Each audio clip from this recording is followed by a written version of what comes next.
Hello, we're Heather, Carlin, Mike, and Franklin. We make up the Spring 2016 Capstone team for IBM. As a group, we've had a lot of fun learning about and working with Kubernetes this semester. Kubernetes is a container management system developed by Google.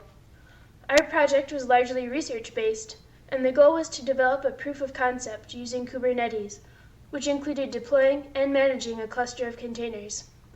Kubernetes is relatively new and not quite production ready, so there are a lot of bugs and sore areas that IBM was looking to have someone investigate for them.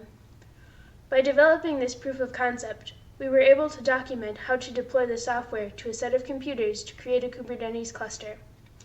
IBM wanted the perspective of first-time users on the difficulty of working with Kubernetes.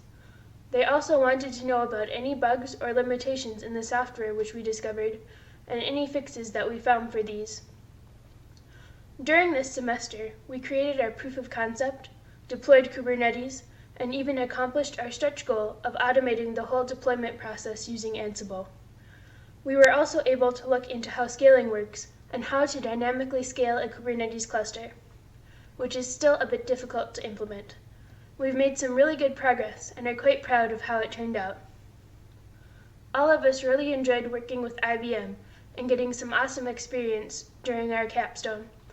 We've collectively learned a lot about Linux, containers, Ansible, and the Kubernetes software, which will help us in our futures. If you're interested in learning more about Kubernetes, you can view some of our recommended reading suggestions on our wiki, which is linked in the description below. Thank you.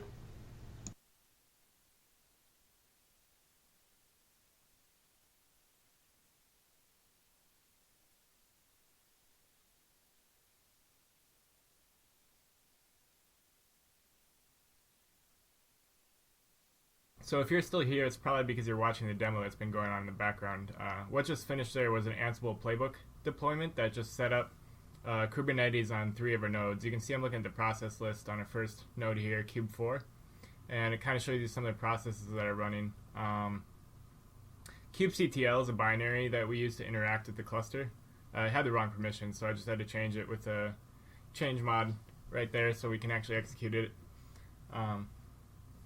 But you can see I start using kubectl here to start interacting with the cluster. So I get the nodes that are in a cluster. It's currently a 2-node cluster. Pods are basically groups of containers. We don't have any services or pods right now. There's just the one actual system API service that's now accessible externally because we brought up the cluster. So you can see me accessing that service via localhost right there. We actually have a proxy server set up to route to each of our nodes that would access the master node's API server. But so I start going to the proxy server here to check that out. But yeah, so that's about it. That's a basic kind of Kubernetes setup that we've developed. There's a lot more to it, but that's what we have to show you. Thanks.